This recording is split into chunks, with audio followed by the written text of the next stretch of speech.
Are we live? What's up, guys? Happy Friday. How are you guys doing? Excuse me. Hey, what's up? All right. Yeah, sorry, guys. I may be clearing my throat. Hopefully not. Hopefully I don't be annoying and clear my throat a lot during this live broadcast. But I was around some secondhand smoke last night, unfortunately, cigarette smoke. And I'm kind of allergic to it, and it bothers my throat. So I've been just trying to get my throat right to be able to talk for a long period of time, for at least an hour, to you guys. So whatever condition my voice is in, it'll have to do. Hopefully it's not annoying. But thank you guys for tuning in. How's everybody doing this week? Welcome to Coffee Talk. All right, so I'm April, and I am with astrolada.com. I'm a reader on there, and this is my weekly forecast that I do every Friday to talk about the astrology from one week to the next. And we also go over a celebrity topic or a celebrity chart in order to demonstrate how astrology works and, maybe explain some things going on with people or explain their personalities. So, just to see like a real life example of how astrology plays out, that's what we do at the very end of the segment. So to all tuning in, thank you so much. So how are you guys doing right now with the Venus and Mars opposition? How are you guys doing with that? Because right now, Venus in Leo and Mars in Aquarius are squaring each other, or I'm sorry, they're opposing each other. On the 21st, it was really strong. It was really strong. And Venus is the feminine, and Mars is the masculine. And I caught, I didn't really have anything crazy happen to me personally. I've been finding that myself and like other people that I've spoken to have really been feeling super passionate. It's been causing that, like super passionate, creative, romantic, craving more like romantic attention and more along those lines than being angry or having fights. I did see a couple of like breakups, sudden breakups pop up because the Venus and Mars opposition are squaring Uranus and Taurus. And I think I spoke about this last week a little bit. And so that can cause something to suddenly happen or something a little out there to happen. But yesterday I caught an interview with Amber Rose and some older gentleman who I have no idea who he is, but he's very mature in his and very old school in his ideas and his views on male and female gender roles. It was a super interesting video. You guys gotta search for it and watch it. Even if I don't care if you're not a fan of Amber Rose or whatever, just look at it from a more objective point of view as an argument between Venus and Mars, okay? Because the man was saying women should do this and they shouldn't do that. And Amber Rose was like, why? Why do you think that? And challenging him. So it really was the Venus and Mars opposition playing out. It was pretty awesome to see. Like, it was very interesting. So let me see what you guys are saying really quick. So this Venus and Mars have been having old flames come back out of the woodworks. Oh my goodness. Wow. Yeah. So that's something that can happen because people are feeling like very passionate and romantic in a way. Some people are. Excuse me. Okay. Please read the artist that was shot recently, XXXTentacion. Yes. So for the coffee talk portion, I will be going over his chart. Someone emailed me right after the news broke that of his passing, and they requested that I look at his chart. And I take viewer requests whenever I can, and especially if it's somebody who's trending in the news right now. That way we can understand what's going on astrologically, like close to the moment as possible.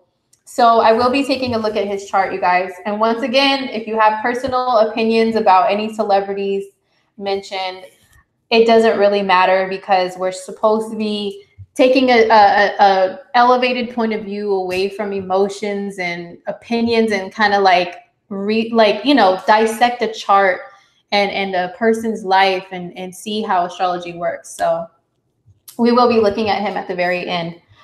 So yeah, the Venus and Mars opposition still going on currently. What else is popping up this coming week?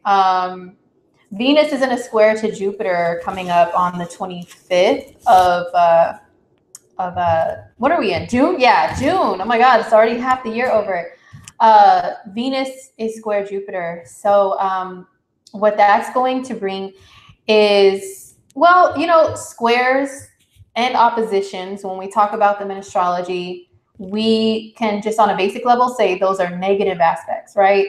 They're challenging aspects. They can bring bad things or unfavorable things. However, they can also bring things, it all depends on many different factors, right? But we can't just flat out say that those aspects are bad. We can also see good things coming from aspects like that because they're challenging and they can push things to happen. They can push us towards things that we need to be doing, for example. So just like the opposition of Venus and Mars, it's kind of pressure and tension, but for some people it's in a good way. For some people it's motivation to be more creative, you know, so there's that. But now this Jupiter one, Venus square Jupiter, so there's good and bad, okay? Jupiter is normally, it's a benefic, it's a planet that usually brings good things, but it can also bring things that are unfavorable too. And Venus is a benefic too. So there's two benefics challenging each other. What can that bring? Let's start with the good, okay? Because it is a square, but it can bring good. So it could challenge people in, you know, they're, maybe some people are a little stagnant with being able to like express themselves or being able to allow themselves to experience life on like a grand level or like a level that's something that's like out there beyond what the norm is for them. You know, maybe they just kind of stay in one little area, one little bubble. Like I say all the time, they don't really explore much outside of that. And Jupiter is a planet of exploration. It's a planet of like just enjoying life to the fullest on different levels. So with Venus square Jupiter, maybe it can challenge some people that need to be challenged to allow themselves to like reach out there and like, for example, you know, Venus can rule food and we enjoy food as human beings. Jupiter is the planet of foreign. Maybe it could challenge some people like, hey, try something new, try something different. Go to a foreign food restaurant, or, you know, a friend may offer you foreign food that you usually don't eat or you never have tried it. And maybe you'll be feeling a little bit more adventurous and want to try it, you know? So it can give people that adventurous type of a vibe. For some people, it may challenge them in regards to excess because Venus is enjoyment, Jupiter is enjoyment too, but Jupiter is like, it's like I said, it's doing things like in a grand way, you know? So it's kind of like not worried about consequences. Jupiter just kind of jumping and flying and doing like just because you want to, just because you feel like it, and living in the moment, no worries. That's all Jupiter is saying. So with the Venus square to that, you could be thinking about, or we could be challenged with like overspending, overdoing, overeating, even overly expressing ourselves in love to somebody. You know, maybe we can be like a little too, because Leo, where Venus is at, is very affectionate. Maybe some people could be overdoing it, like kind of smothering, like, oh, you know. That makes me think of Tiny Toon Adventures, that little girl, what was her name, Elmira or something. And every time she found a little animal, she'd be like, I'm going to hug you and squeeze you and squish you. And like, she would just be way extra over the top with her affection. So it could bring some of that where it's like, yo, like calm down a little bit. Okay. So Venus square Jupiter, it can go either way. It can go either way. I mean, it would depend on where it is in your chart and maybe what energies you have natally on your, like what your Venus does in your own chart, you know, what your Jupiter does, and lots of different things. Pepe, thank you. What's up, Lakeisha? Thank you. Pepe Le Pew. Yes. Pepe Le Pew was like that too, and like the older Looney Tunes cartoons. So yeah, so it could be like that. A Venus square Jupiter, like doing a little too much, a little too much. Yeah, and overspending too, or maybe it can challenge some people to really jump after their dreams a little bit more and their goals. Maybe they want something really grand and big that seems unattainable and unreal to others, but it's real to you. So it can kind of challenge people. Sorry, I'm having like wardrobe malfunction. Now I remember why I haven't worn this shirt in a long time because it just does all kinds of stuff. Sorry. Anyway, it can challenge some people to like jump after their goals, you know, that other people say are, that's unreal. How do you expect to get there? Like, I don't understand how or why. But for some people, it can cause them to maybe be a little bit unrealistic when it comes to their goals, when it comes to love, when it comes to managing their money and how much money you have in the bank. Maybe you can kind of like misjudge that as well, or how much like you're eating, like how much food you put on your plate, you can kind of misjudge of how much you can handle, you know? So that could be going on for some people. There's, you know, I have plants on this table, you guys, and there's like some little stupid bug that it attracts. So I am so sorry you guys are seeing that. Oh my gosh, so many distractions today. What's going on with that? I don't even know how to explain that in astrology, but my apologies. Okay, moving on. So also on the 27th, really huge, really important, Mars goes retrograde. Okay, Mars goes retrograde in Aquarius. So wow, Mars in Aquarius retrograde. Oh my gosh, you know, there is so much I can say about it. So much I can say. I really try not to get into like political and like, you know, stuff like that on this platform, because I just don't feel like it's the place. I try to keep things as lighthearted and you know, just you know, objective as possible. But I will say this, you know, there is a situation going on that there's some things going on that have to do with people like wanting to protest that they feel like is unjust or injustices, you know, that's going on right now. I guess, you know, with the situation with like children's parents being deported and everything. And so, you know, Aquarius is an energy that does rule activism in a way, like sticking up for the underdog, and Mars is fighting. So a lot of people are really speaking out on issues like that and similar to that are going on. And so Mars in Aquarius is already bringing it. And then Mars has been slowing down and coming to a standstill. And it's also conjunct the South Node. Now, one of the last times Mars was conjunct the South Node was 9/11. I mean, that I'm sure it has like maybe a few times after that too. But, and I'm not saying 9/11 is going to happen, but I'm saying like a big like event that is something that kind of, you know, reaches the masses in a way, like to where they're like, oh, heck no, like, what is this, you know? So with Mars and South Node conjunction, depending upon what sign the two are in, we can see more stuff like that come up, you know, in the news and everything.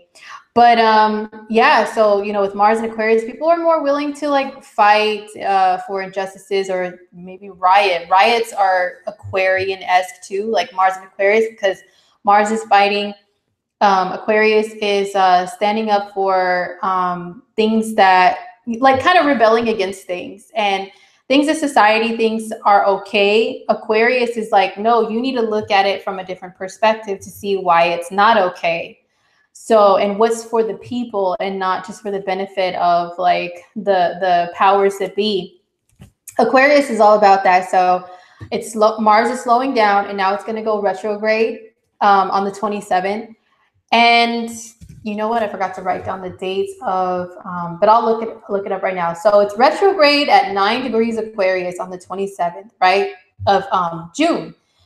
And it'll go actually back into the sign of Capricorn in August, like around the eclipse in August. it's going to go back into Capricorn.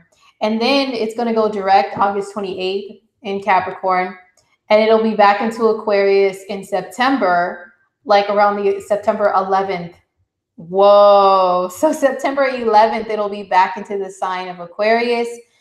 Then it'll come back into a conjunction with the North Node again, or the South Node again, but this time direct in Aquarius. And that's going to be around, let's see, that's going to be like around September the 26th, like the end of September. So that's pretty much like the timeline of, you know, this Mars retrograde, like important other dates and times to be aware of. Then it'll leave Aquarius in November of 2018, like roughly around like the 15th, 16th of November, it'll leave. So we're dealing with Mars in Aquarius for several months, you guys, like 5 months off and on. So expect anything Aquarian and that has to do with fighting or taking action to be going like back and forth, and some things can be brought back or retracted, you know? So hold on, let me go back to this other screen. Yeah. So that's, so yeah, Mars in Aquarius. Yeah, I'm really hoping that it doesn't bring anything too crazy, like any type of like anything nationally or internationally that happens that can harm people, like masses of people.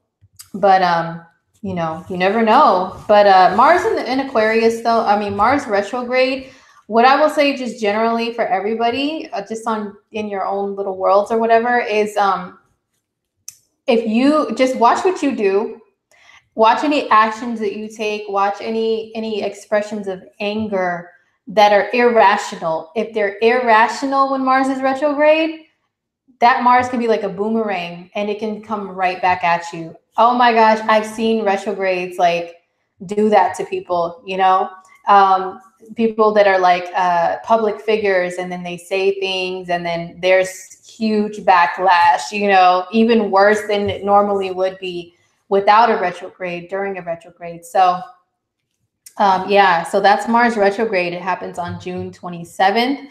I think Lada spoke about it either in her monthlies or in like in the last weekly horoscope that she did. She spoke about it in great detail. So I'm like, I don't want to be repeating everything that she said, you know, but because she gave a lot of really good info. So make sure you guys go check that out.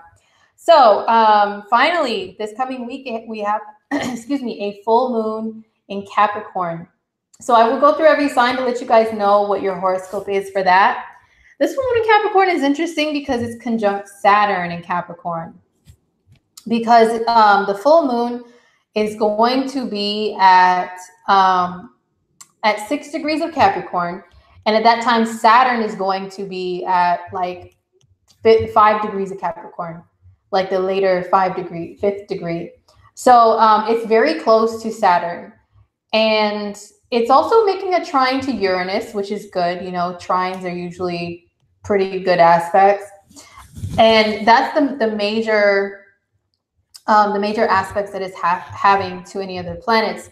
So let's just talk about it generally. A full moon in Capricorn. Well, like, what does Capricorn rule? It can rule the government. It can rule just the powers that be, like I mentioned earlier, people who are in high positions of authority and being in charge. And Capricorn rules responsibility, and so does Saturn.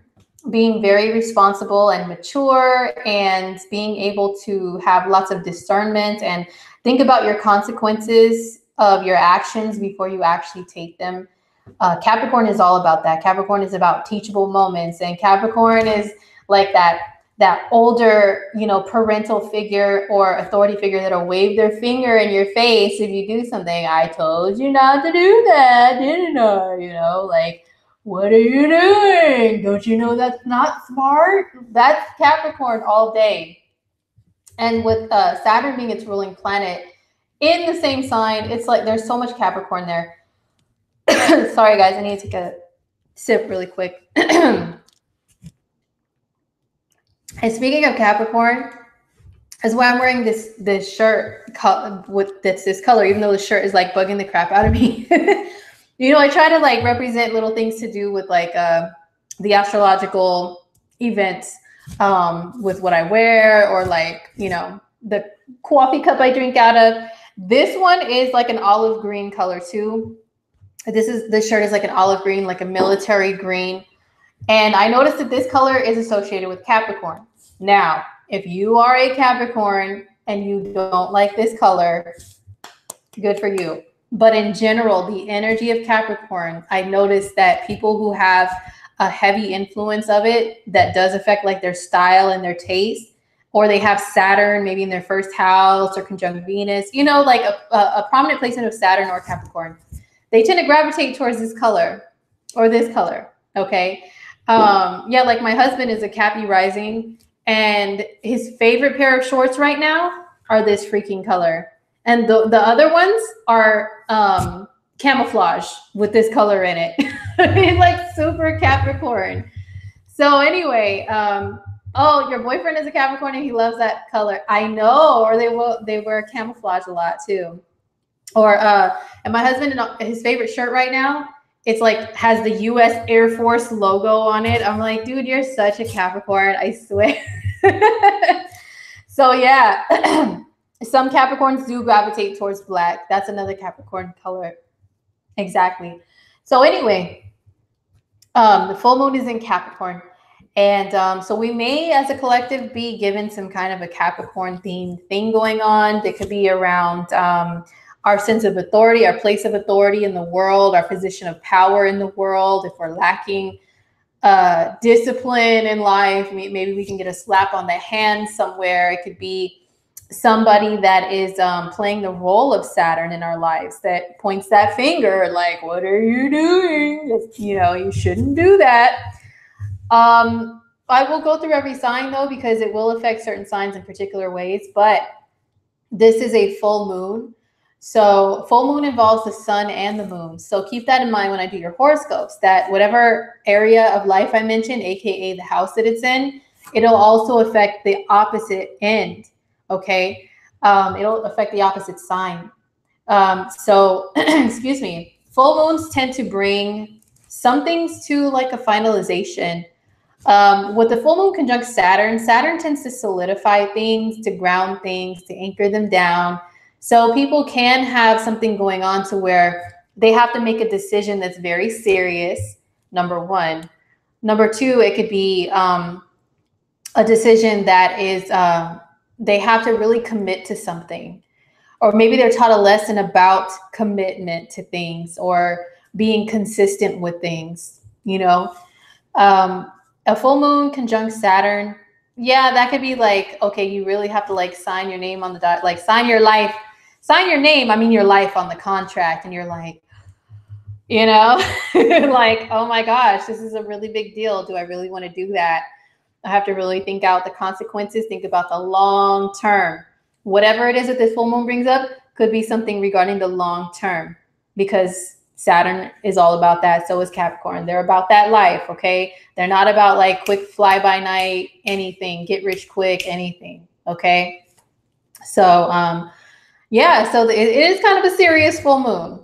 Some people, like I said, they could be taught lessons about things. There could be some way that they are blocked. They feel like they're blocked, or they run into a wall, not literally, hopefully, but like they run into a wall with on their path, and they have to stop and ask themselves why. And that's exactly what Saturn does. It makes you ask why, what's the lesson in this? What's going on, you know? So anyhow, that's the full moon in Capricorn. So I'm going to go through every sign for that and let you guys know how it's going to affect you. Let me see what you guys are saying in the chat really quick though. They're in conjunction with the, no, actually, oh, hey, what's up, Shanna? I recognize you, girl. Okay, so Shanna asked, Saturn and the moon are in conjunction with the south node, right? No, actually, the moon and Saturn are in Capricorn, and the south node is in Aquarius. They're like one sign apart, and they're like exactly like by the degree, you know, they're going to be like one sign of separation. So yeah, so that's to answer your question. Pinky Star, what's up? Says, I'm honestly truly tired of lessons. Oh, well, you know, for some people, it may not be some kind of a hard lesson. Maybe it's like you are very serious about something in your life and you would like it to be finalized and like set in stone, you know, so there could be something that happens for you in that type of a way. Now it's also making a trine to Uranus. So maybe it's like the old and the new working together. Like, you want something to be solid and long term, but you want like a sense of newness with it too. Like you don't want it to be something old and dusty and boring. You want it to be kind of exciting, you know? So there's still that element there. So yeah. Okay. So let's get into each sign for the full moon in Capricorn. Okay, so for Aries, the full moon in Capricorn, if you are Aries rising, a sun or moon in Aries, this is going to be in your 10th house. So it could be something major with your career, your public image, what your title is in life, your sense of authority in life too. And so it could be, and because it's a full moon, your home and family life is affected too, or your sense of privacy or security is affected as well. So there could be an opposition there to where maybe you want to do something to be more out there in the world, making your mark, but then there's your family, there's a responsibility there, or there's like a disagreement from them with what you want to do. You know, maybe you change your schedule, you get a really bomb new career, a promotion, but it's going to require you to take more time away from your family. And then they're like, oh, well, what about us? Like, you're not, you know, you're going to be gone more, because also the aspect to Uranus is in your 2nd house of money. So it's definitely something with career, money related for Aries people, but your family life could be involved, or maybe you want to move. Maybe there's like a really great job position you could take, but it'll require you to move somewhere that's like different, you know, but it could like make you some good money that could start right away. And so there's a decision you got to make, and it could be something that's like, okay, well, you got to sign a contract for this career. So it's like, whoa, okay, you know, all right, this is a major thing. I got to really sit down and think about it, and maybe talk it over with the fam, you know. What else for Aries people? With a full moon in your 10th house, yeah, some of you guys could just get a promotion or a new job, or you know, decide to change direction in your career that's going to require a lot more work or a harder path, but it's something that's more true to you, you know, because the aspect to Uranus, that's what Uranus represents. So it's more true to you. So then you're like, okay, well, you know, you got a decision to make. You got a decision. You could do something really cool and exciting for work to make money. The money may fluctuate here and there too, but like the job is solid. So something along those lines for Aries people. All right. So next up is Taurus. If you're a rising, a sun, or a moon in Taurus, the full moon in Capricorn is going to be in your 9th house, which is all about your travels, all about your big life experiences, big goals that you have in life. It could be about learning some new things, educating yourself in some kind of way. And so a full moon there, that can mean a decision based on travel, like you have to solidify like some travel plans, but maybe it's like a major trip, like a life-changing trip that you're going to take. Maybe it's a travel for business, you know, because Saturn is business and so is Capricorn. So maybe you travel for business, and like what can go on there is something that can change the direction of you and in your business life, like, you know, forever. Or maybe it's something to do with your education, but there's some kind of block there that has to be released, or you have like there's something that's presented to you that's like, that shows that your educational pursuits are going to be a harder path than you thought. This is making a trine to Uranus in your sign. So it could be that you really want some kind of new life experience to make you feel like, I'm alive and I'm grateful to be alive. You know, I'm here on this earth, and the world is my playground. You know, I was talking to a friend earlier. She might be watching this. And she was talking about, she's not a Taurus, but she was talking about relocating to another country. And, well, I might move here to this country, or I might move to another country. And I was just thinking like, wow, you know, she has Jupiter and the moon in her ninth house. So she's very ninth house oriented.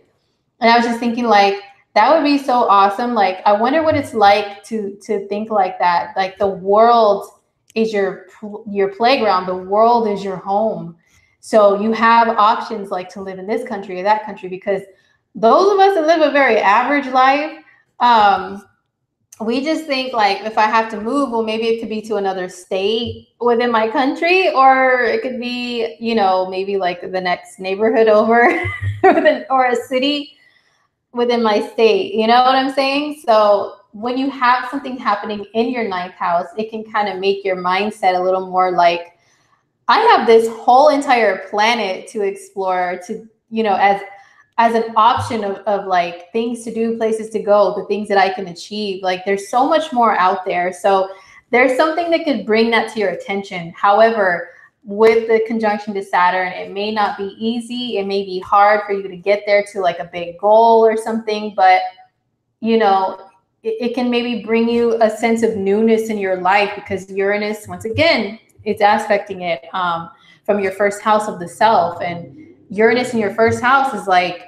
you really do want like big change in your life, or maybe some Tauruses don't, but you're gonna get them anyway. But some of us inside are craving that. Like, I need some more like spark in my life. You know, I need some excitement. Like, we're looking around like, where is it? Where is it? And maybe it could be like traveling or relocating, or like signing up for some kind of a school or something that brings it to you. So anyway, Taurus, the full moon may bring that to you. Could be something to do with travel. Yes, I am a Taurus sun, and I can confirm with you guys that I will be traveling during the full moon in Capricorn. I'm hoping that Saturn isn't going to slap me on the hand about anything, or that there's no difficulties. Cross your fingers for me. Speaking of that, I'll let you guys know in the more general section of this, but I will not be here next Friday because I will be traveling with the full moon in my ninth house. Okay, so that's what it is for Tauruses. So next up is Gemini. If you're a sun, a rising, or a moon in Gemini, the full moon in Capricorn is in your eighth house. This is a very interesting area of life for you. So this is the area of life that can rule several different things. Well, you know, there could be something that's brought to a breaking point for you when it comes to joint finances. Like finances that you accumulate through working with others, or through being in a relationship that's very serious, to where you pay bills together or whatever. And it could be something that is a decision that is hard, you know, because of the Saturn conjunction. Or it could be something that is solidified. Like, maybe you need to take out a loan, for example, like a business loan, or a loan for something very important to you. And, you know, there's that conjunction to Saturn that may bring a blockage and tell you like, no, you shouldn't, or no, you can't, so you don't get approved. Or it could be the opposite. Maybe you get approved for something.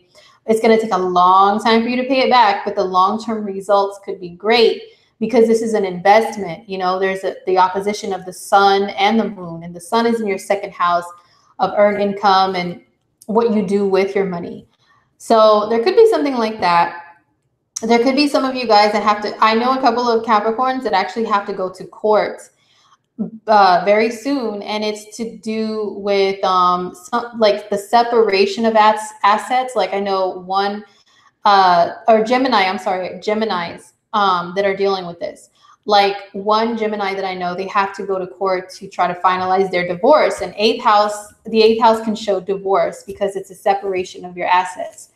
So and it has been difficult to try to get this divorce achieved. Okay, so there could be something that either, you know, they find out that delays it even longer, or like, you know, their former spouse is throwing blocks in their way, or maybe, you know, Saturn helps them through the blockages, like, and says, okay, well, it's going to be a long road. You'll be granted this divorce, but, you know, there's going to be a lot more hard work ahead of you to like continue to separate everything and get it finalized, you know? So there could be a decision with that. And there could, what else? Okay, so that's one Gemini that I know. A lot of Geminis are actually getting divorced these days. Ooh, I feel for you guys. But anyhow, a full moon in your 8th house can also be, excuse me. Marina says, yes, I'm filing for child support this month. I need him to pay me what is rightfully his responsibility. Marina, are you a Gemini? Let us know. Let your fellow Geminis know. So, yeah, you're a Gemini sun. You hope this winds up quickly. Medical bills and collections threatening your trip later this summer. Yeah, that's the other thing. I know another Gemini that they're going to court for some company that they owe a debt to that's threatening to garnish their wages, and they have to go to court for that. And so, you know, that could be the fight with some money owed, which is the 8th house as well. And it could be a slap on the hand, you know, that leads to a long-term responsibility, or it could be something that you are able to work through. But yeah, there's, besides all that, Gemini, I'm sorry. Besides all of that, Gemini, you know, sometimes when there's something going on in your 8th house that you're working through old issues, like issues of trauma or like old relationships, working it all out, like getting rid of your old soul ties to people, working through something like that. So there could be something that's finalized with that too. Or it could be an inheritance that you guys are trying to receive, or some kind of lawsuit, settlement, you know, that comes to a finalization. So anyway, good luck to you guys, Geminis. So next up is Cancer, Sun, Moon, or Rising. Where's a full moon in Capricorn for you guys? So this is in your 7th house of relationships. So what can this bring to you guys? This can bring you guys some kind of a decision that's made to maybe get married and settle down, because Saturn is the anchor. He's all about the serious and the long term. Or to maybe not get married, but maybe get engaged, or maybe commit to somebody in just a committed relationship. You know, you've been seeing somebody for a minute, like, you know, digging them and everything. And now it's like, hey, I want us to make this official, and I want us to build a life together for the long term. What do you say? You know? So it could be something like that for you guys. Or some Cancers, you know, maybe it could be a separation, like a relationship that's separating and it's ending. And there's just like maybe some things that you have to work through. Maybe there's a lesson in it, like with how you behaved in the past, or what you've accepted from others in relationships as far as their behaviors, you know. So it's what you'll tolerate. There could be a decision based on that. Or it could be like a realization, a revelation about relationships with like maybe you've acted in certain ways, Cancer, in relationships that is like a repeated pattern. And you're asking yourself, why do I always end up with this type of person? Or why do I always end up with this type of situation in my relationships? And then you may look at it internally and be like, is it me? Oh my gosh, like maybe it's because I blah, blah, blah, blah, you know? And there could be that teachable moment that Saturn loves to step in and be like, aha, you see, now you're seeing, aren't you, Sunny, young lady? So yeah, it's some kind of decision with relationships. So real good luck to you guys, to Cancers. Monifa says, I've been getting closer with a friend and can sense an ex is trying to come back into my life. You're a Cancer rising. You're meeting new people through work too. Okay, so there's some Cancerian things that are going on for you, some 7th house things. So next up is Leo, Sun, Moon, or Rising. The full moon in Capricorn is going to be in your 6th house. So for you guys, this could be something finalized or decided upon with work. So maybe you guys have been trying to get a different job. Maybe it's been stressful at the job that you're at, or you're underpaid, you're underappreciated, and maybe you've got a decision to make. Like maybe you get a couple of job offers and you have to decide between a couple of them. Or maybe you get an offer that's like really great, but then at the same time, it's going to be a lot more work than usual. A lot of times when people go through just the transit of Saturn in their 6th house, they can be given a job that is so much more responsibility than they anticipated. And then they can have troubles there, and they just got to decide, like, am I going to stick through it? And if they stick through it, remember, Saturn rewards for hard work. So maybe at the end of the transit of Saturn in a couple of years, if you stuck with this job, even though it's kind of hard, you could be rewarded with like a higher position or more pay or something along those lines. So for Leo, you know, a full moon can make you decide upon something like that. Or maybe you could decide to quit a job. Maybe you've been like working at a certain job for a while, and it's just like not cutting it. And you got to make a decision to quit, but it's hard. You know, Saturn doesn't make things easy. So, and maybe you might have to like step down in rank or pay or something by leaving the job to go to something else. It's going to be a little more tougher or something. But yeah, you may have to start from the bottom, but in order to have an opportunity to like advance further up, because this is making an aspect to Uranus in your 10th house of career. Okay. Wait, Leo, yeah, it is. So for Leo risings in general, Uranus in the 10th is all about changes within your career. So, and they could be sudden, they could be unexpected, and it's about having a career that's very true and authentic to you. Okay. So for Leo, it could be that. Or it could be something with your health, you know, like you find out something, maybe you get a diagnosis of something that's been bothering you, and you finally figure out what it is. And maybe there could be like a hard, long road ahead to recovery or to fixing the issue or maintaining it or whatever, to curing it. But it's like, hey, at least I know now it's been, you know, there's light that's been shed upon it. And so now I at least know what it is and what I got to do. And even if it's difficult, I'm going to do it. I'm a fighter. I'm a Leo. I got this. Okay. So that's what it is for Leos. So next up is Virgo, sun, moon, or rising. How is the full moon in Capricorn affecting you guys? So this is in, oh, thank you, Edgardo. You're so sweet. This is in your 5th house for Virgos. Full moon in your 5th house. So this could be something in regards to like a creative thing that you do, like a talent that you have, a hobby that you want to express out there. Maybe you've been working on it. You know, Saturn's been hanging out there. So maybe you've been working hard at like honing in on your talents and your skills. And now you want to like create a business out of it. So this could be a full moon that brings that type of a decision, or they can tell you whether or not it's really going to work. You know, maybe it's like, okay, Virgo, you're getting an opportunity to shine with whatever it is you're good at. But in order to have it be a long-term thing that works out for you as like a business or like a major career or something, there's going to be a lot of hard work. Okay. Or you have to sign a contract or something, and it's like, whoa, this is really serious. I have to commit to something for a long period of time. I don't know if I could do that, you know, so you got to decide.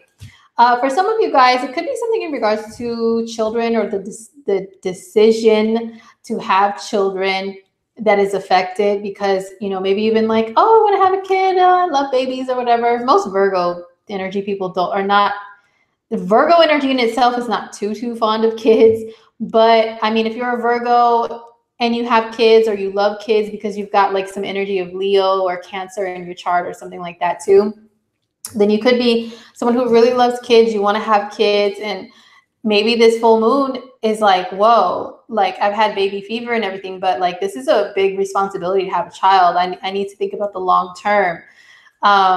You know, or there could be something like that that's going on for you guys. And maybe with romance, a lot of Virgos maybe haven't been having a lot going on in the romance department. Maybe it's been kind of dry, but that's because of Saturn there, because Saturn wants you to behave yourself, let's just say. And when he's in the house of fun and dating, it's like, oh my gosh, Saturn, you're just like blocking me from all the hotties. Like, what's up with that? But, you know, maybe it's for good reason. Maybe it's so you divert your energy elsewhere and not just towards like dating too many people. But it could be that a dating situation is it turns serious, you know, with the full moon there, and then with Saturn conjunct, maybe it does turn serious to where you're like, wow, I think I want this to be a little bit more than just a little honeymoon, fun, fleeing romantic thing. You know, I'm thinking about that more, about casually dating. Like, is it really for me, or do I really want something that's a little bit more on the serious tip, you know? So that's what you guys could be dealing with for Virgo people. But yeah, I recommend though, if you have like something creative that you do, you got a skill, you got a hobby, like, you know, maybe this Saturn and full moon in Capricorn could be like helping you to create something that it may take a long time to work on it, but it's like really good quality once you do finish it, you know, it could kind of bring that to light for you. Okay. So Marina says, girl's been dry. Saturn has not allowed anyone new to meet me. Oh my God, the drama. Oh, I'm so sorry to hear that. Okay. So next up is Libra, Sun, Moon, or Rising. How is the full moon in Capricorn affecting you guys? So this is in your 4th house. So this has to do with your family or your place of living. Wow. You know, so in the full moon is conjunct Saturn, and it's making a trine to Uranus in your 8th house. There's something with family that it could bring up. Maybe it could bring an inheritance. You know, when Saturn's in the 4th house, and Virgos will tell you guys, Libra, a lot of them went through this over the last like couple of years, you know, 3 years or so. When Saturn's in the 4th house, for a lot of people, they end up with some really major family responsibility. Maybe they have to take on a home for a family member, like an elderly family member, or they have to take on responsibility of a family member that needs their care. Maybe they're disabled or they're incapacitated or they're elderly or something, you know? So, or maybe they have to take care of some family member that's like on drugs, or they're just having a hard time in life and they just need a lot of help. So for a lot of Libra people, Saturn in your 4th house could be bringing up some of that. And maybe there's going to be a decision like, okay, like grandma needs someone to take care of her 24/7. Which one of our family members are going to do that? You know, some of you guys can have that decision come up and it's like, you're one of the candidates. Like, oh, well, I really have to think about that. You know what I'm saying? Some of you guys could be moving. Some of you guys could be having a decision made to move. Or whether or not to move. Maybe it's for the sake of a job as well, because the sun is on the opposite end in your 10th house, Libras. So maybe it's like a career, something that brings you to a decision like, oh, well, I can, you know, kind of like your opposite sign, Aries, I can be promoted and do something major, but it might be tough on my family or my home life. Maybe it requires me to have a different schedule.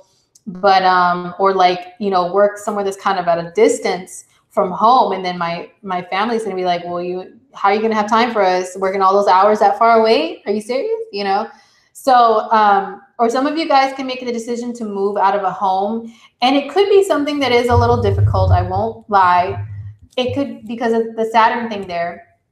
Maybe some of you guys have been living with someone or someone living with you, and it's just like, oh my gosh, I don't feel comfortable here, or it's just becoming like too like tight here, you know. I got to branch out, I got to leave, and maybe you're going to move, but it's not going to be the easiest for you to move. Okay. Maybe you're going to move somewhere, but it's like, you got to commit to that place. You know what this makes me think of? I have a Libra rising that I know. And they made a decision to move to another state, and it was on a whim, and it was because they just fell in love with somebody in like one day, and then just said, hey, I'm gonna move out of state to live with you, you know. And I kind of think that person is going to be slapped on the hand a little bit, to be honest, because of Saturn conjunct this full moon, number 1 in their 4th house. It's going to show them like it's not all easy peasy like that. Like you think it's just like, oh, hop, skip, and a jump to the next state over, no big deal. But is the person that you're going to be living with, you don't even really know them. Like, are they going to be hard to live with? I kind of think that's going to be the case, without spilling all her tea. Okay, I'm just saying, like, from what I know, I think that's going to be the case. So if you are a Libra and you're going to be moving, make sure it's a wise, cautious decision that you're making and not on a whim, because you could end up with consequences, Saturn in Capricorn, that make it like it's going to be hard on you, you know? Or some of you Libras, maybe it's a good thing. Maybe it's a full moon in your 4th conjunct Saturn, and you are buying a home. Maybe you're committing to that, to the purchase of a home, to building a home. You know, it could be that too. So it's not all like challenge, you know. Maybe Saturn and Cap conjunct this full moon is setting you up for like, you have to sign a contract, you have to commit to this. It's for the long run, but it's something that you really, really want. Okay. So there's so much that can be said about that full moon, but moving along. So on to Scorpio. Scorpio, sun, moon, or rising. The full moon in Capricorn is going to be in your third house. So this could be something regarding like the neighborhood that you live in, if you're like in any type of little community or anything, or it could be involving your vehicles or driving short distances. And I'm like scaring the crap out of myself as a Scorpio rising right now, like talking about this, because I'm like, oh my gosh, I'm dealing with all that right now. Like I'm driving kind of a long distance, kind of a short one, I guess. It could be third house. And I'm worried about my vehicle because of this full moon. Oh my God. Hope nothing goes wrong.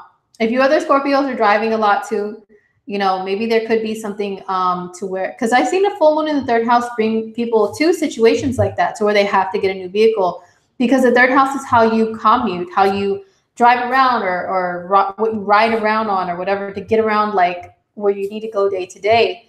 So, and Saturn can sometimes bring blockages, like maybe you're going to have an issue that comes up, but you have an opportunity to, like, there's light shed upon it by the full moon, like, hey, there's an issue, you need to address it. And the Saturn aspect of it is like, okay, well, I'm going to help you to make sure to look at everything cautiously and make sure that this doesn't happen again in the long run. Or maybe you get a better vehicle that is better for you in the long run, but you have to sign an agreement to have a car payment for a long period of time, you know, something like that. Let's see. Okay. Yeah. So anyway, what day is the full moon on again? Laura asks, it is on, you know what? It depends on your time zone. It could be the 27th or the 28th of June. Okay. Depending on your time zone.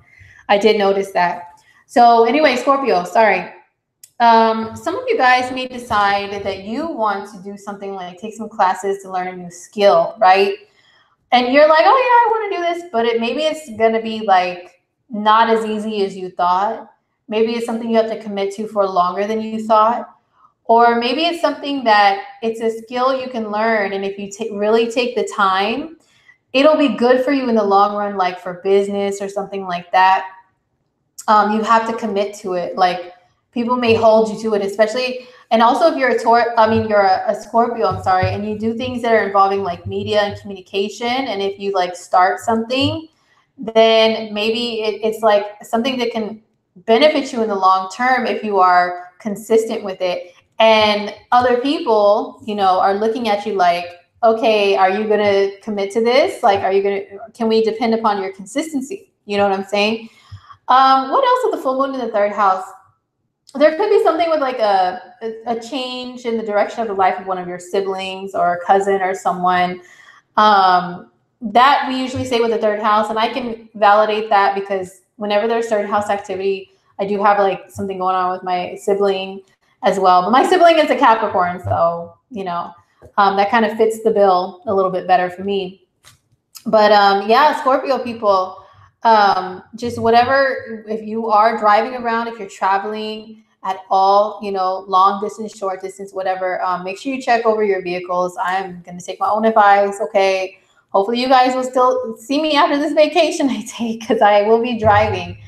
What else though for full moon in the third? Some of you guys, I've seen a full moon in the third give people like a new communication device, or like a technological one, like a phone or a laptop or a computer. So I would say to protect those, you know what I'm saying? But if you have to get a new one, you know, maybe you're going to be like committed to a contract in order to have it, because Saturn can deal with contracts, like the long term, you know. Thank you, Monifa. Yeah. So, you know, it could be communication, it could be travel, it could be learning something, your siblings, you know, for Scorpio people. All right, so next up is Sagittarius, sun, moon, or rising. The full moon in Capricorn is going to be in your second house, which is your money. So this is going to be you guys having some kind of commitment or decision to make a commitment with how you make your money, with how you earn your money. So it could be your job that changes for you guys too. All the fire signs are having like job and career change stuff happening right now. So for you guys though, for Saggies, yeah, it could be a realization about like, wow, I spend way too much money. I know a lot of Sag people and I love you guys.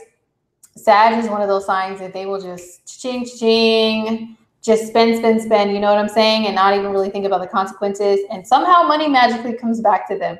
But when Saturn's in your second house though, Sag, maybe the money isn't coming back to you as easily. Maybe like Saturn's making you work harder for it. So the full moon could shed some light upon something to that regard. Maybe it's telling you, guess what, Sag, you're going to have to get a second job if you want to be able to pay for your resources and for your wants and your needs. Okay. Or, hey, Sagittarius, you want to build a business that you make money from scratch? Well, let me show you how to do that. Let me show you something. The full moon could be shedding light upon that. Maybe some of you guys have to let go of a way that you make money.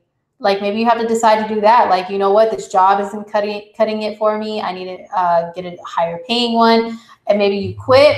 And for you guys too, it could be that you step down in rank or position or something and you go somewhere else where you're starting from the bottom, but you can work your way up eventually in the long run, you know, and you can eventually like earn more money. So the full moon could be highlighting that for you guys. And, you know, it is aspecting Uranus in your 6th house of work. So it could be like a sudden job change decision that's made. Maybe you decide to take on a job and it's something that they do give you a contract for in order to commit to it in the long run too. So Dogan asks, can it bring financial help from selling a real estate? Are you talking, oh, okay. You talking about for Sagittarius, for a full moon in the 2nd house? It could be because the 2nd house is, you know, is what you do with your money. Sometimes it could be your assets too. If you have assets that are your own, the joint ones are the 8th, but it could be one of your assets that you have. And it could, we see property mostly through the 4th house activity, but you know, it's a possibility, I would say, because it is dealing with money and physical, tangible things that you can sell. So anyhow, so next up is Capricorn. Capricorns, if you're a Cappy, rising, sun, or moon sign, this full moon is in your sign. So this is you. This is all about you, Cappy. This is something that you have to decide to do for yourself. And it may not be the easiest decision, but it's something that'll benefit you in the long run. It's something that you want to change for yourself that's huge, that other people will really see you in a different light. But, you know, it's something that you may have to be on like a long-term path to do. With the 1st house ruling the physical body, for some of you guys, it could be that like you make a decision like, you know what? I really want to get my body in shape. I want to be healthier. I want to look great, you know, so you decide to commit to getting a personal trainer or having like a really strenuous workout routine that you pick up, you know, or you want to commit to being very consistent because Saturn is about consistency again. Be very consistent with the gym and doing things all on your own to better yourself with your appearance and how people see you. It could, excuse me, it could be something to do with the relationship too. Like, you know, this is opposing the sun in your 7th house of relationships. And also this is making a trine to Uranus in your 5th house of romance and excitement, you know, and the heart. So some of you guys, maybe you have a decision that you make to commit to a relationship because maybe it gives you a lot of joy and makes you feel that honeymoon feeling, or maybe it's like to let one go because you need some sparks of excitement and romance in your life, and your relationship you're in just isn't cutting it, you know? And it's something that's hard. It's going to be hard on you. Saturn in the 1st. Maybe you have to leave somebody and it's like you guys are living together and now you got to start your life over, you know? It could be something like that that you decide to do. I'm on Capricorn. So yeah, Capricorn, something to do with bettering yourself, maybe bettering your relationship situation. or just bettering your life in general. Like maybe it could even be career. The first house is not normally career, so to speak, like traditionally, but it could be like your life path, what you decide to do, how you identify yourself. And maybe you identify yourself with like your career, which a lot of Capricorns naturally do anyway. So maybe it could be a career thing that you have changed for you and come to light. But yeah, so that's what it is for Capricorns. Kimara says, I've been mulling over yoga. Yeah, and Kimara, I think you're a Capricorn rising. So that does make sense, you know? Yeah, so Pinky Star says, that was me today. I was like, maybe I should start working out again and eating better. Wow. Okay. Monique says, Cap, moon in the 6th. I'm starting a teaching career in August. Awesome. That's so dope. Okay. Oh, Marina says, Capricorn. Would you say starting a plant-based diet? Man, I lost the comment. But I think I saw that you said you're starting a keto diet, a keto diet, or a plant-based or something. Right? Keto. I found your comment. My bad. Okay, so that's what it is for Capricorns. So Aquarius, if you're an Aquarius rising, Aquarius sun, or moon sign, the full moon in Capricorn will be in your 12th house. So, and it's aspecting Uranus and Taurus in your 4th. So maybe something comes to light for you, or you decide to do. It has to do with the past, or letting go of the past, or something to do with your home. Finding, you know, what feels like home to you, what feels comfortable to your spirit, to your soul. Maybe you guys are working on something like that. Maybe they're, you know, I have a lot of Aquarius rising friends, and a couple of them are dealing with like home situations right now where they had to suddenly move, and it's kind of like it's taking a toll on them, you know. Maybe this full moon in your 12th will give you some sort of like spiritual relief, you know, and realize that if you did have to suddenly move, or you do have to plan on moving, and it was kind of like something just popped out at you out of nowhere, then maybe it's for the greater good. Maybe it's something that, like, for example, one of my Aquarius rising friends, their house was vandalized and robbed, and there was just a lot of bad energy there. They had they just got out of a relationship, and that person was living in that house with them, but now that person moved out, but they're still there. And so there's a lot of negative energy still in that home. It doesn't feel comfortable to their spirit, which is the 12th house. So because of that, they're moving, and they're going into a home that's got some better energy. Okay, the 12th house can deal with like your energy and stuff, and your intuition, and reading that, and knowing what's good for your spirit and what's not, you know.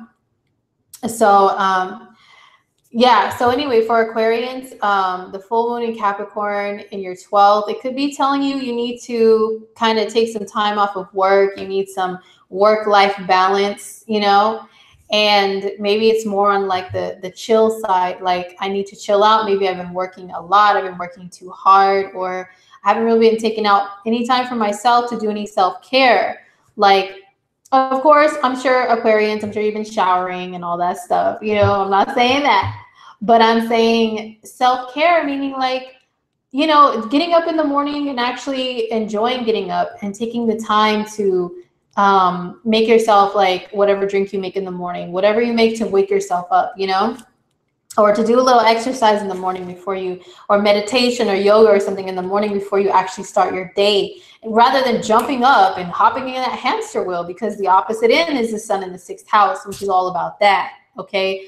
So maybe this full moon is like, you know what, Aquarius, you know, you need to take time for yourself. You need to take care of your soul, your spirit.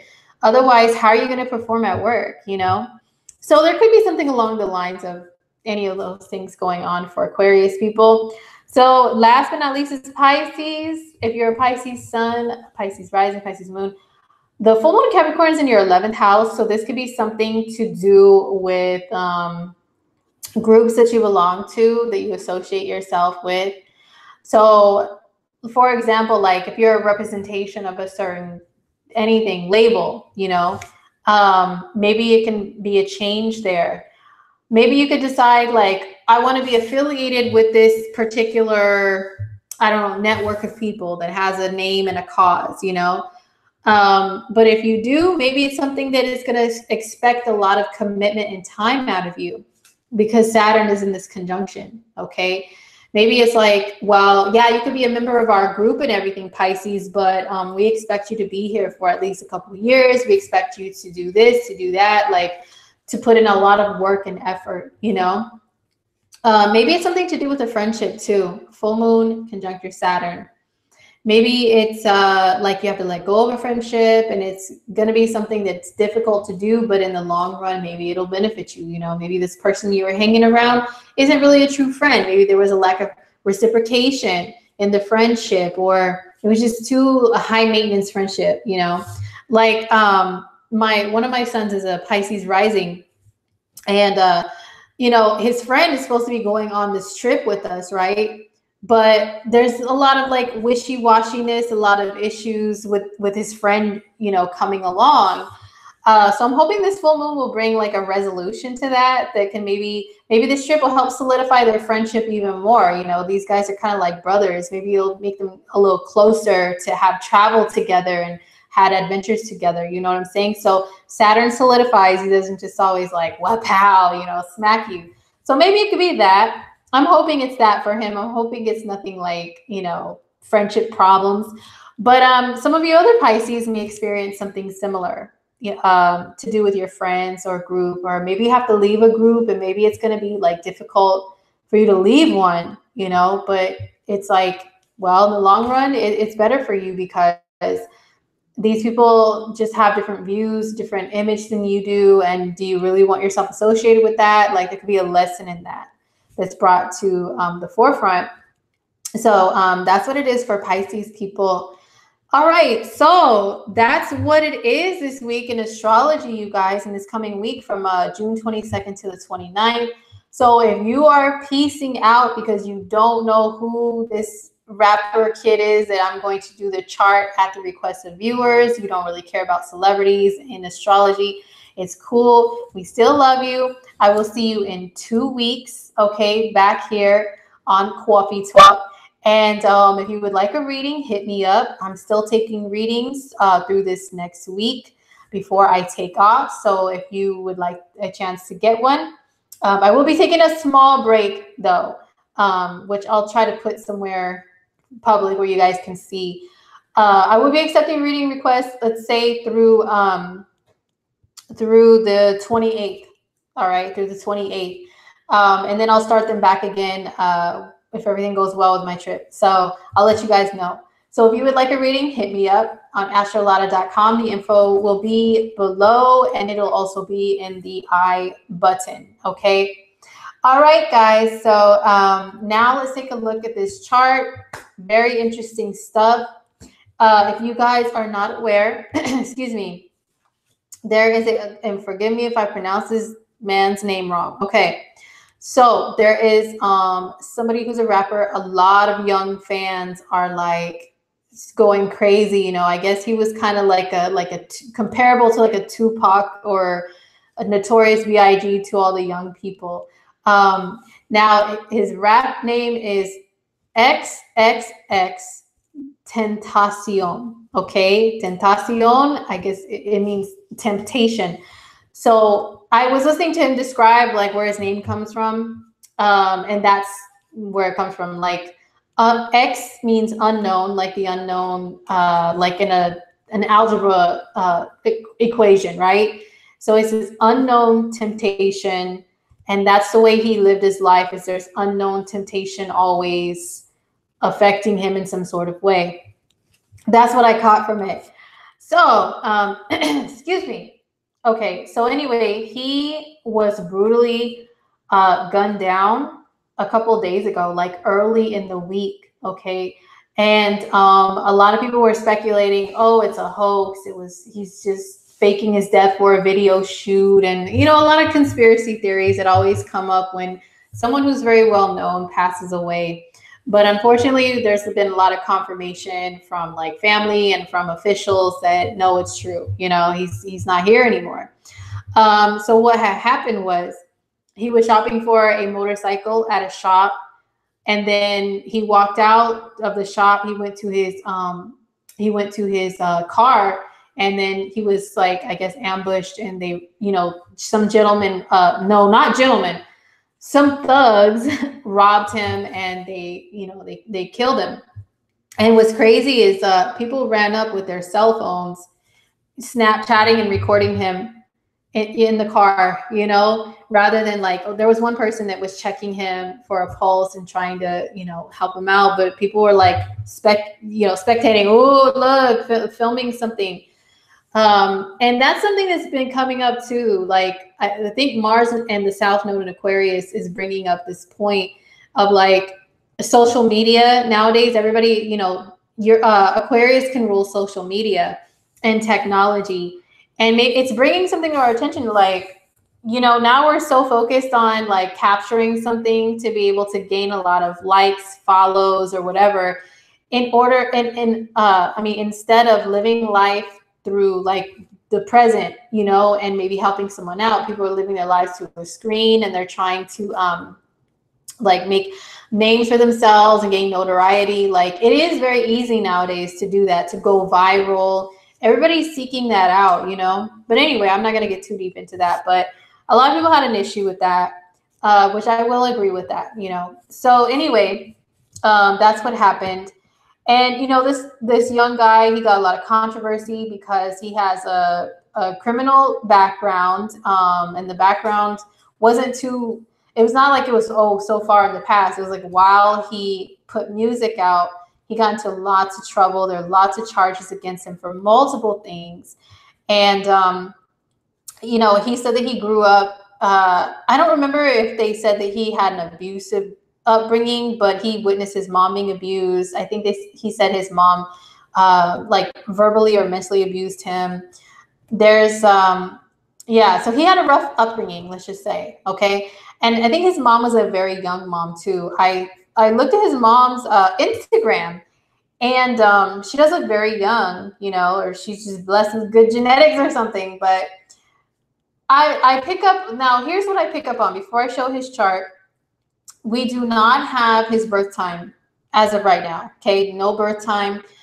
As far as ascendant, I try to, I watch some documentary or some videos about him, about his life. I watched maybe like one or two of him himself talking about his life. I looked at his mom's Instagram. I looked at his social media a little bit. So what I pick up on is, okay, so he's an Aquarius sun, but I really pick up on like maybe some fourth house energy or some Cancer energy, especially because he has a tattoo of his mom's name right here. And I'm not saying all Cancers tattoo their mom's name, but usually people who have like a strong, they forgive their mom. You know what I'm saying? And like, he said that his mom's main focus in life when she had him was not necessarily to raise him, So she wasn't really there. But yet he still had a lot of love for her. Apparently he spoiled her by buying a lot of things for her. So I'm picking up on like some Leo or some fifth house energy from both him and his mother, and some maybe fourth house energy from him because of, just like Tupac said in the Dear Mama song, that even though his mom was a crack fiend, he still saw her as a queen. He still loved his mom. And Tupac, I get a strong Cancer vibe from him too, or fourth house. So there is a bit of similarity there. And but we'll show his chart. Let me bring it up real quick for you guys. So I'm thinking like maybe he could be like a Virgo rising or something, and have let's see, or no, Libra rising, because his mother always talked about how handsome he was, and and dressed him up in like clothes, like fancier clothes and everything. Let's see. Do they have his chart on? Yeah, they do have it on Astro Theme. Excuse me. All right, guys. So, still unknown birth time. Okay. And his mom is an Aquarius sun too. I don't know her year of birth to look at her chart, but Usually when you look at people's families charts, especially their parents, you can get more cues and clues into their own, what their own like ascendant and stuff might be if it's unknown, or house placements of the planets if they're unknown. Okay, so here is this young man's chart. Okay, or they just call him X for short. Hold on real quick. Let me do a little mic check, adjust the mic a little bit so maybe I don't have to shout. Okay, so now this is X's chart. So pretty much being a troubled person, I would say is the number one thing I noticed is now with no birth time, we don't know the degree of his moon. And astro theme, they tend to base their non-birth time having charts on 12 o'clock noon. So the moon, it rules 1 degree. I mean, it moves 1 degree every 2 hours. So if we take the clock back 12 hours, that is 6 degrees. So he could be a 0 degree Sagittarius moon, or maybe even a 29 degree Scorpio moon. Okay. At the very, very last degree. Or he could be, that's a 6, right? Yeah. Or he could be a 12 degree Sagittarius moon. Anywhere from 0 to 12 degrees of Sag, more than likely. And even so, his moon is conjunct Pluto, regardless of the birth time. Okay. Now, moon conjunct Pluto explains a lot about all the things that we've heard about this guy. And, you know, Pluto can bring violence, and the moon can be your upbringing, your mother, your family. And he did witness violence. He witnessed his mother being beat up by a boyfriend, and he actually like tried to go after the boyfriend himself, you know, to protect his mom, I guess. So moon and Pluto, it definitely shows there. Also, Pluto rules death. The moon is your inner mind, your subconscious mind. So somebody who has a moon and Pluto conjunction, maybe this is death always on the mind. You know, you guys know who also had a moon and Pluto conjunction, who's a rapper? The Notorious B.I.G. And you know how he was always talking about like Ready to Die.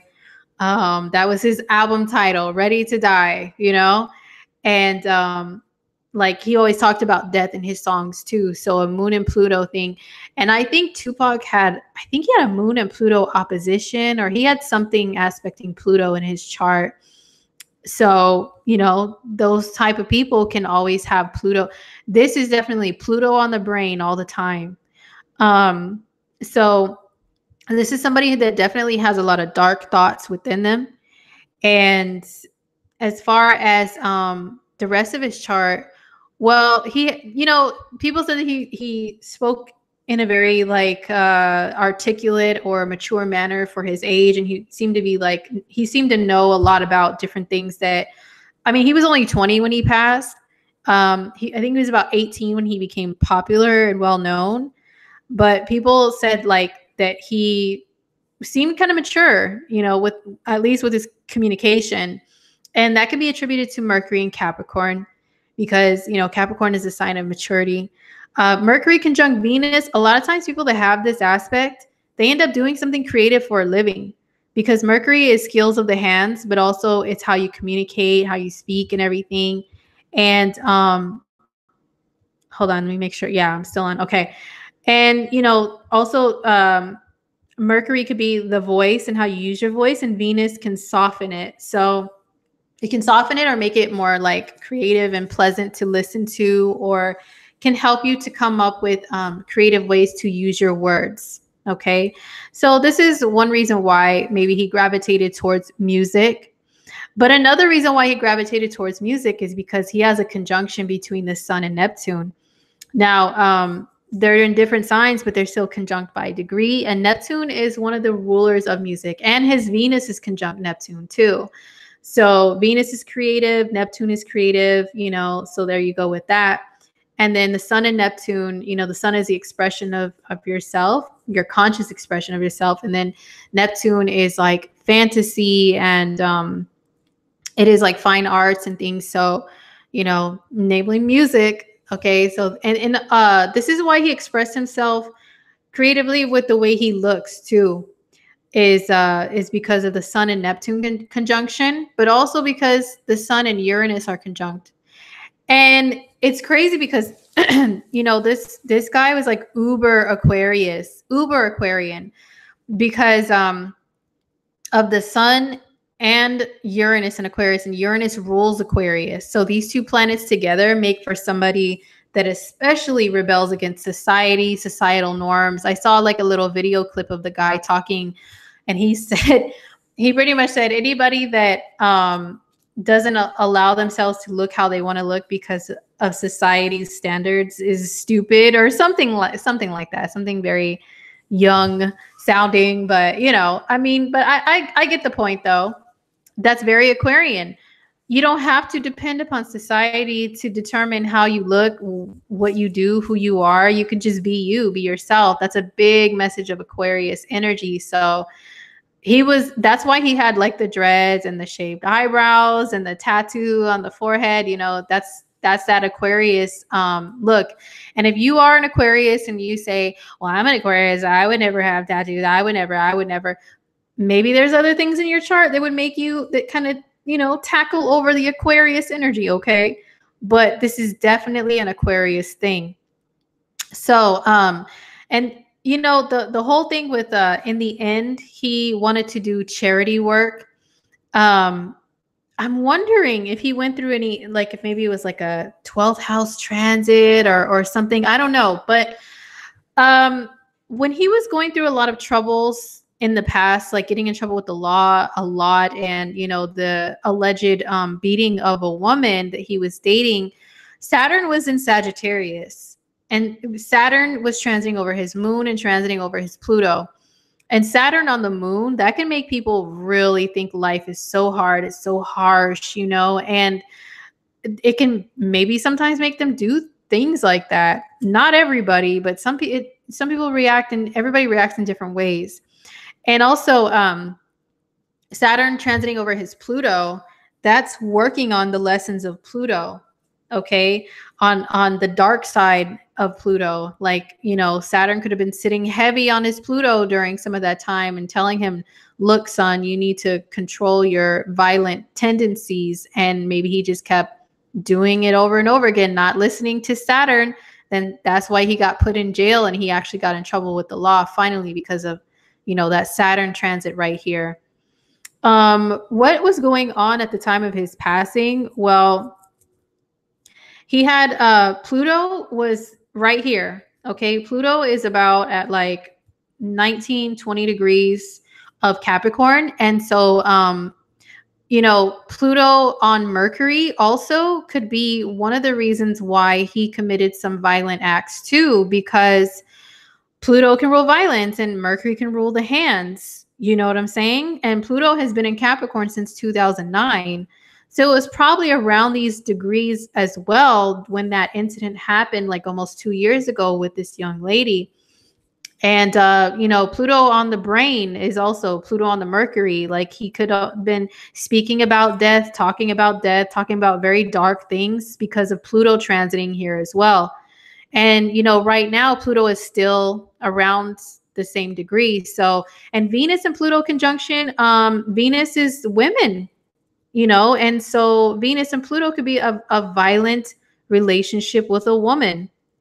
We only know one side of the story, but it could be violence against a woman or from a woman, or just together you have a violent relationship that's like crazy, that's like quote unquote psycho, that happens sometimes. Hopefully none of you other Venus and Cappies are going through this, but or it could be like control. Pluto could be control, but like dominating in a very dark way. So this is why he was he expressed that transit through acting out like that too.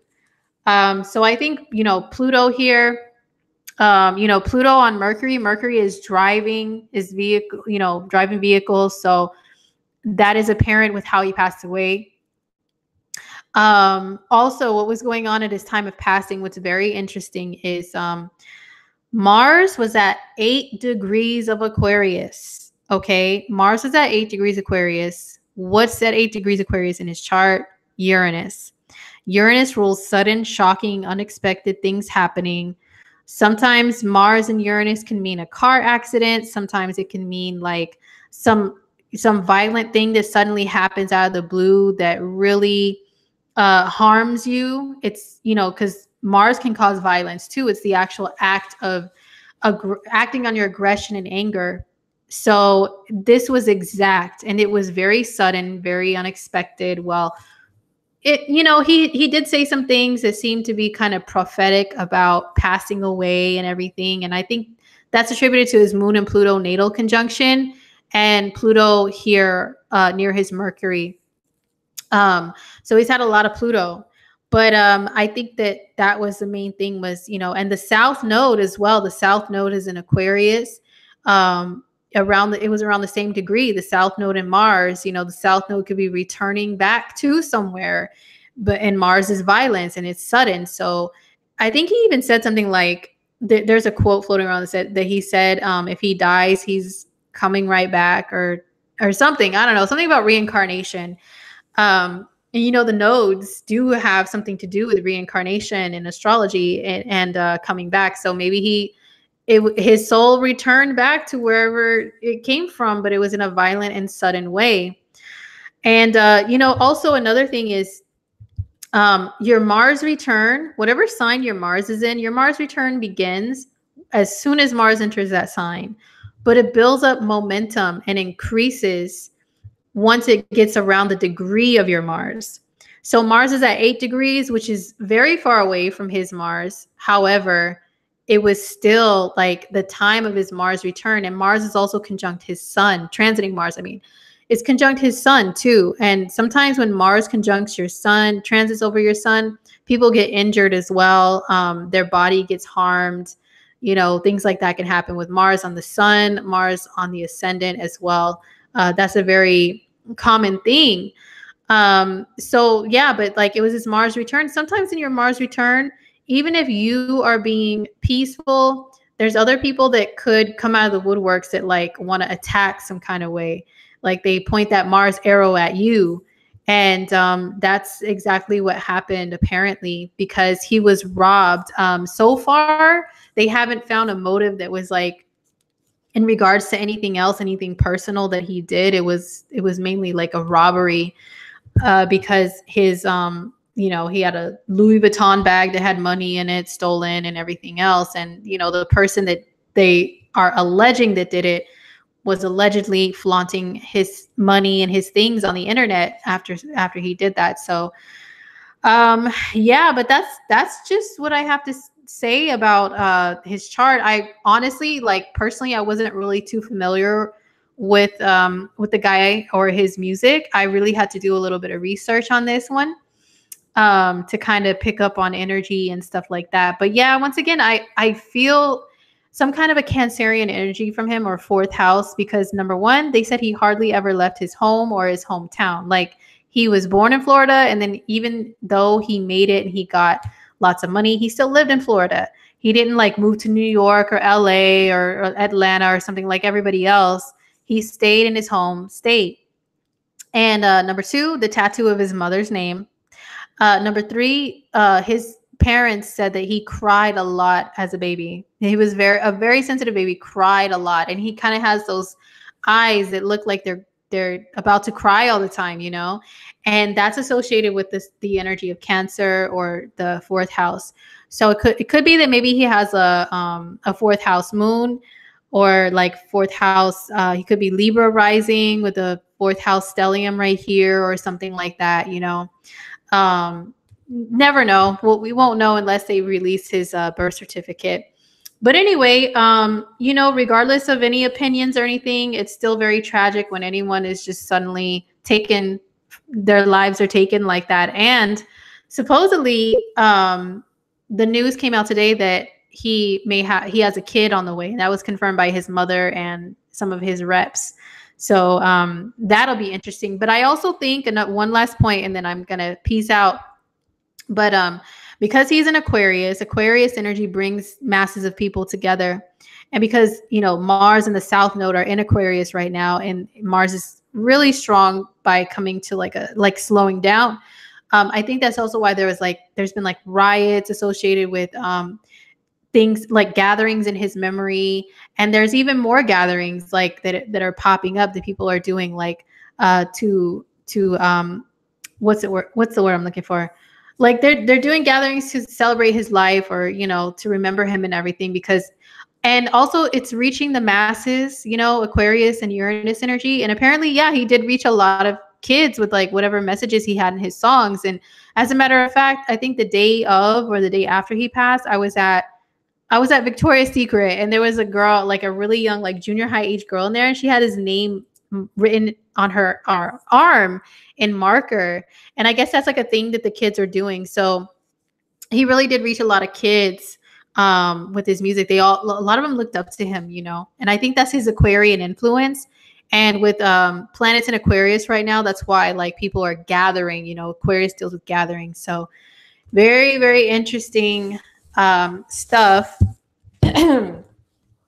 So anyhow, that's it, you guys. That's it for this week's live broadcast for the week of June 22nd to June 29th. I hope you guys have a great week, a great weekend. Happy full moon to you. And let me just, commemorate. Yeah, that's what I wanted to say, Marina. Thank you so much. Anyways, let me see. Oh, yeah. People are probably trolling because, you know, this guy's name is like really huge, and people are probably like searching for videos and they found this and they don't really understand astrology. So whatever, it's cool. We're welcoming anybody to come in and learn astrology here. So as long as you're respectful, it's all good. But anyway, guys, that's it for this week. I hope you guys learned something, and I hope you have a great weekend, a great week. And yeah, happy full moon in Capricorn. When we talk again in 2 weeks, let me know how everything went for you guys with the full moon and everything else. And yeah, that's about it. So once again, if you guys didn't tune into anything else, I will not be here next week on June 29th because I will be traveling at that time. And I was gonna say, you know what, I'm gonna do a live stream on location, but I can't guarantee that I'll have good Wi-Fi or that I'll even like be at my destination by the time I usually do this. So I'll just wait, you know. And yeah, take care of yourselves, you guys, and I will see you guys in a couple of weeks. And yes, I'll miss you guys too. All right, take care, everybody. I'll see you later. All right, hold on. Let me find the right screen. I have too many open. Okay, I found it. All right, peace out, guys. Love you guys.